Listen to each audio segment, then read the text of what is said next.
ही guys, मैं फिर से आपके लिए लेके आ गई हूँ एक मज़ेदार कहानी। ये भी कहानी एक भूत की है लेकिन सच्ची है। अंत तक बने रहिएगा। ये कहानी लुधियाना शहर की एक रहवासी की है। वो अपने बिजनेस के काम से पूर्व अफ्रीका की राजधानी नैरोबी में जाके रहने लगा था। एक बार उसकी पत्नी अफ्रीका से पंजाब वापस आई और अचानक से उसको दिल का दौरा पड़ा, इसलिए उसकी हालत बहुत गंभीर हो गई। डॉक्टर ने बताया उसको बचाने के लिए बहुत प्रयास करना पड़ेगा और उन्होंने किया भी, लेकिन वो नाकाम रहे और उस बिजनेसमैन की पत्नी का देहांत हो गया। मरने से पहले उसने अपनी अंतिम क्रियाविधि के बारे में बात की थी। उसी तरह से उसी विधि पूर्वक उसका अंतिम संस्कार किया गया। कुछ समय बाद उस औरत के पति की भी तबीयत बहुत खराब हो गई। डॉक्टर ने उन्हें लंदन जाके अपना इलाज कराने के लिए बोला। ऐसा कहते ही जो बिजनेसमैन था, उन्होंने लंदन की टिकट करी और वो लंदन के लिए निकल गए। लंदन में डॉक्टर ने उनका चेकअप करके बोला कि तुम्हारा जो बीमारी है वो उतना बड़ा नहीं है, थोड़ी समय के बाद तुम ठीक हो जाओगे। और इतना सुनकर उस आदमी ने चैन की सांस ली और होटल वापस चला गया। उस रात को जैसे ही अपने रूम का दरवाज़ा खोला तो उसको लगा कि कोई पहले से ही उसके रूम में बैठा हुआ है। उसने देखा कि सामने बेड पे उसकी मृत्यु हो गई पत्नी बैठी हुई थी। ये देख के वो आदमी थर थर काँपने लगा। डर के कारण उसके गले से आवाज़ भी नहीं निकल पा रही थी, लेकिन उसकी पत्नी की आत्मा ने उसके सामने जाकर बोलना चालू कर दिया। उस आदमी की पत्नी ने बोला, आपने जिस तरीके से मेरा अग्नि संस्कार किया उससे मैं बहुत खुश हूँ। मेरी दक्षिणा में दी हुई वो अंगूठी भी देखी है। मैं हमेशा तुम्हारे साथ ही रहूँगी। अफ्रीका से लंदन यहाँ मैं तुम्हारे साथ रहने के लिए आई हूँ। यहाँ डॉक्टर ने तुम्हारी चेकअप की, जिससे मुझे बहुत संतुष्टि मिली है। पत्नी की आत्मा का उसके प्रति प्यार देखकर पति पिघल गया और उसे समझ नहीं आ रहा था कि वो अपनी पत्नी से क्या बोले। अब उसे अपनी पत्नी की आत्मा से डर दूर होने लगा। अब वो उसके साथ ही रहने लगा। उनका एक बेटा भी था जो अमेरिका में पढ़ाई करने के लिए गया था। अचानक वो जिस घर में रहता था उस घर में शॉर्ट सर्किट के कारण आग लग गई। उस समय रात के 12 बजे थे। उसका बेटा बहुत ही गहरी नींद में था। उसको कुछ भी पता नहीं था। अचानक उसकी आंखें खुल गई तो उसने देखा पूरे घर में आग लगी है और उसको कोई उठा के घर से बाहर लेके जा रहा है। उसने जानने के लिए देखा कि उसको उठाने वाला कौन है, लेकिन उसे कोई भी नज़र नहीं आया। वो खुद हवा में उड़ता हुआ बाहर आया, उसको ऐसा प्रतीत हुआ, लेकिन उसको पता ही नहीं था कि उसको उठाकर बाहर ले जाने वाली उसकी कोई और नहीं बल्कि उसकी अपनी मरी हुई माँ ही है।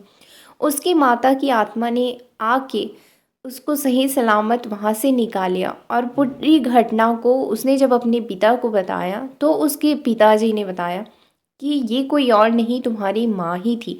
इस तरीके से एक आत्मा ने अपने ही बेटे की जान बचा ली। 5 साल बाद जब पत्नी की आत्मा ने उनसे विदाई लेने के लिए आज्ञा मांगी, तब वो आदमी की आंखों में आंसू आ गए और अपनी पत्नी को गले लगा लिया। जिस समय उसने अपनी पत्नी को गले लगाया तब उसका शरीर ऐसा ही था जो उसके जीवन काल के दौरान था। उसके बाद वो अदृश्य हो गए। कुछ सालों बाद बेटी की शादी हो जाती है और वे हंसी खुशी रहने लगते हैं। कुछ समय बाद घर में खुशियों का फिर से आगमन होता है। उसके साथ ही उस बिजनेसमैन की जो बहू होती है वो अपनी प्रेगनेंसी की न्यूज़ जो है सबको बताती है, जिससे घर में खुशियों का माहौल होता है। बिजनेसमैन का बेटा भी बहुत खुश होता है क्योंकि बहुत दिनों बाद उनके घर में एक बड़ी खुशी आने वाली होती है। देखते ही देखते 9 महीने बाद बच्चे का जन्म होता है। बच्चे का जन्म होते ही सब लोग बहुत खुश होते हैं क्योंकि बच्चा बेबी गर्ल होती है। लड़की के आने से हर कोई खुश होता है। देखते ही देखते समय बीतता जाता है। उसकी माँ 2 महीने बाद देखती है कि बच्ची बोलना शुरू कर दी है। वो कुछ बातों को बोल बोल कर बताने लगी। सबको आश्चर्य हुआ। कुछ ही समय बाद 6 महीने हो जाते हैं और माँ देखती है कि बच्ची चलना भी शुरू कर दी है। बहुत हैरानी होती है कि 6 महीने में ही बच्चा चलना भी शुरू कर दिया। और सोचती है कि इसका ग्रोथ जो है वो बहुत अच्छे से हो रहा है, जिसके कारण ये छोटी उम्र से ही हर चीज़ को करने लगी है। ऐसे ही सोचते सोचते कुछ समय बीत जाते हैं। माँ एक दिन पाती है कि बच्चे को वो डाइनिंग हॉल में छोड़कर किचन में गई होती है, पर कुछ समय बाद आकर देखती है तो वो बच्ची उनको वहाँ नहीं मिलती। पूरे घर में वो ढूंढती है, फिर भी बच्ची नहीं मिलती। जब वो दरवाज़ा खोलकर देखती है, सामने पीपल के पेड़ में चढ़ी उनकी बेटी दिखाई देती है, जिससे वो काफ़ी डर जाती हैं। वो सोचती हैं ऐसा कैसे हो सकता है। वो जल्दी भाग कर आती है और अपने पति को फ़ोन करती है।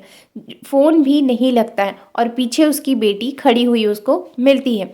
देखती है और कहती है, तुम कहाँ गई थी? तुम पीपल के पेड़ में कैसे चढ़ गई थी? बेटी कहती है, नहीं मम्मा, मैं तो यहीं थी, यहीं खेल रही थी, मैं तो छुपी हुई थी, आप ही मुझे देख नहीं पाए। तब माँ कहती है, चलो कोई नहीं, हो सकता है मेरा वहम हो। ऐसे ही करके वो सबके लिए खाना बनाती है और पति और ससुर के आने पर वो सबको खाना देती है। खाना खाकर सब सोने के लिए चले जाते हैं। माँ जब अपने बच्चे की हरकत के बारे में उसके पापा को बताती है तो उसके पापा को भी यकीन नहीं होता। वो कहते हैं ये सब तुम्हारा वहम है। कुछ समय बीतता जाता है और पड़ोस में एक लड़का आता है। वो लड़का जो है वो जिम ट्रेनर होता है और धीरे धीरे देखते देखते वो उसकी माँ से क्लोज़ होने लगता है। वो उससे बातें करता है, जो उसकी बच्ची को बिल्कुल भी पसंद नहीं आता है। देखते ही देखते वो लड़का एक दिन उसकी माँ के साथ गलत हरकत करने की कोशिश करता है, जिसे वो बच्ची देख लेती है। माँ इस पर विरोध जताती है, जिससे बच्ची को पूरा यकीन हो जाता है उसकी माँ गलत नहीं है। कुछ समय बाद वो आदमी सीढ़ियों से गिरा हुआ मिलता है। माँ को लगता है कि उस आदमी की मौत उसकी हरकतों के कारण हुई है, उसकी गलत नज़रों के कारण हुई है। समय ऐसे ही बीतता जाता है और बच्ची अब स्कूल जाने लायक हो जाती है। बच्ची को स्कूल में दाखिला कराया जाता है। बच्ची कुछ समय बाद स्कूल जाना शुरू कर देती है।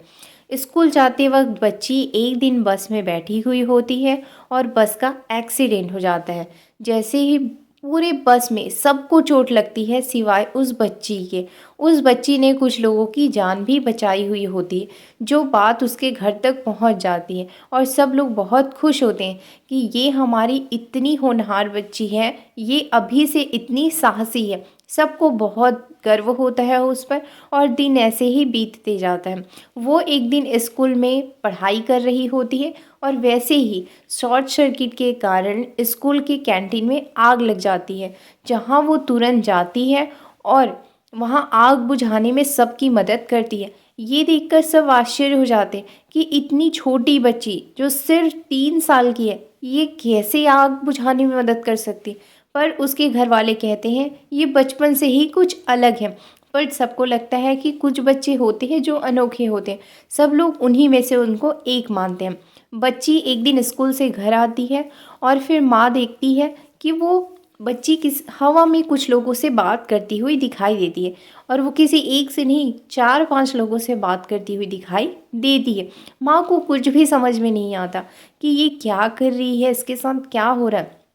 उसके साहसी कार्यों तक तो सही था, पर ये क्या कर रही है, ये हवा में भी अब बातें करना शुरू कर दी। ये इतनी अनोखी है कि अब हवा में भी इसे लोग दिखाई देने लगे। माँ ये सोचती है और अपने पति से इस बारे में जो है वो बात करती है। पति कहता है कि कोई नहीं, ये बच्चों में होता है कि वो अकेले में किसी किसी से बातें करते हैं। बचपन में मैं भी ऐसे ही बड़बड़ाया करता था। पत्नी इस चीज़ को देखा कर देती है। एक दिन जब उसके पापा बाथरूम में नहा रहे होते हैं, तब गीज़र में आग लग जाती है और बच्ची तुरंत दरवाज़ा तोड़कर अंदर जाकर अपने पापा को निकाल लेती है।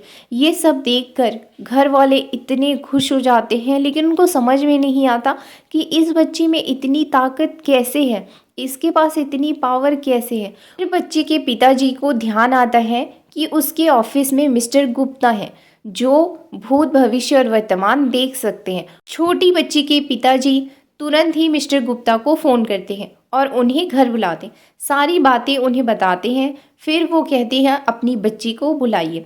जब उस बच्ची को उनके सामने बुलाया जाता है, वो जी भर कर उस बच्ची को ऊपर से नीचे तक देखते हैं और उसे समझने की कोशिश करते हैं। फिर वो बताते हैं कि ये बच्ची कोई और नहीं, ये आपकी माँ ही है, जिसको आपसे और अपने पति से इतना प्यार था कि वापस वो आपके घर में ही जन्म लेकर आ गई है, पर उसकी जो शक्तियाँ थी, जो पावर थी, वो ख़त्म नहीं हुई है। आज भी उसके पास इतनी शक्ति है कि वो कुछ भी कर सकती है, कुछ भी का मतलब कुछ भी। तो फिर उसके पिताजी ने कहा ये हवा में भी बात करती है। तब उन्होंने बताया ये हवा में बात नहीं करती, ये आपके पूर्वजों से बात करती है। इस तरीके से उनको सारी बातें समझ में आ जाती हैं। और फिर मिस्टर गुप्ता कहते हैं एक अच्छी सी पूजा करवाइए जिससे आपके पूर्वजों को यहाँ से मुक्ति मिल जाए और आपकी बेटी ऐसे ही रहेगी और आप सबका ध्यान रखेगी, आपके साथ कुछ भी गलत नहीं होने देगी। फिर अचानक मिस्टर गुप्ता छोटी बच्ची की माँ को देखते हुए कहते हैं आपके साथ किसी जिम ट्रेनर ने गलत करने की कोशिश की थी, उसकी मौत का कारण कोई हादसा नहीं बल्कि आपकी बेटी ही है, क्योंकि वो आप लोगों के साथ कुछ भी गलत बर्दाश्त नहीं कर सकती। उसने ही सीढ़ियों से उसे गिराया था और उसकी मौत हो गई थी। यह सुनकर उसकी माँ को बहुत धक्का लगता है कि ये एक खूनी भी है। पर मिस्टर गुप्ता कहते हैं नहीं, वो जिम ट्रेनर ही बहुत गलत था, उसकी नज़रें सही नहीं थी। अगर वो नहीं मरता तो एक दिन वो आपके साथ कुछ ना कुछ गलत करता। इस तरीके से बेटी ने अपनी माँ की और अपने पापा की हर तरीके से मदद करने की कोशिश की। हे गाइस, ये कहानी आपको कैसी लगी कमेंट्स में ज़रूर बताइएगा। हे गाइस, इस कहानी से हमको ये शिक्षा मिलती है कि अगर हमको किसी से बहुत ज़्यादा प्यार है तो हम मरते दम तक भी उसका साथ नहीं छोड़ते। ऐसे ही और वीडियो के लिए like, subscribe and share. Thank you.